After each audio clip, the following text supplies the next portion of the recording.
Happy Christmas, said Ron sleepily as Harry scrambled out of bed and pulled on his dressing gown. You too, said Harry. Will you look at this? I've got some presents. What did you expect, turnips? Said Ron, turning to his own pile, which was a lot bigger than Harry's. Harry picked up the top parcel. It was wrapped in thick brown paper and scrawled across it was, To Harry, from Hagrid. Inside was a roughly cut wooden flute. Hagrid had obviously whittled it himself. Harry blew it. It sounded a bit like an owl. A second, very small parcel contained a note. We received your message and enclosed your Christmas present. From Uncle Vernon and Aunt Petunia. Sellotaped to the note was a 50-pence piece. That's friendly, said Harry. Ron was fascinated by the 50-pence. Weird, he said. What a shape. This is money? You can keep it, said Harry, laughing at how pleased Ron was. Hagrid and my aunt and uncle. So who sent these?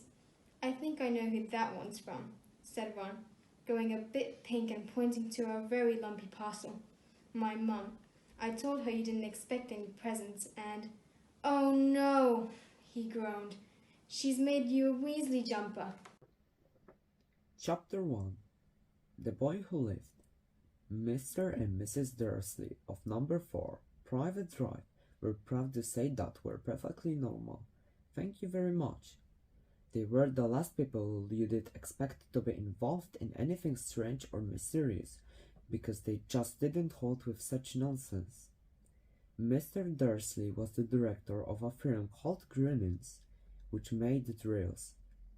He was a big, beefy man with hardly any neck, although he did a very large mustache. Mrs. Dursley was thin and blonde, and had nearly twice the usual amount of neck, which came in very useful as she spent so much of her time craning over garden fences, spying on their neighbors. The Dursleys had a small son called Dudley, and in their opinion there was no thinner boy anywhere. Start. Chapter 10. Halloween. Malfoy couldn't believe his eyes when he saw that Harry and Ron were still at Hogwarts next day, looking tired but perfectly cheerful. Indeed, by next morning, Harry and Ron thought that meeting the three-headed dog had been an excellent adventure, and they were quite keen to have another one. In the meantime, Harry filled Ron in about the package that seemed to have been moved from Gringotts to Hogwarts, and they spent a lot of time wondering what could possibly need such heavy protection. It's either really valuable or really dangerous, said Ron. Or both, said Harry. But as all they knew for sure about the mysterious object was that it was about 2 inches long, they didn't have much chance of guessing what it was without further clues. Either Neville or Hermione showed the slightest interest in what lay underneath the dog and the trapdoor. All Neville cared about was never going near the dog again. Hermione was now refusing to speak to Harry and Ron, but she was such a bossy know-it-all, and they saw this as an added bonus. All they really wanted to know was a way of getting back at Malfoy, and to their great delight, just such a thing arrived with the post about a week later. Thanks for watching. Harry Potter and the Sorcerer's Stone by J.K. Rowling. The happiest man on earth would be able to use the mirror of Horizon like a normal mirror.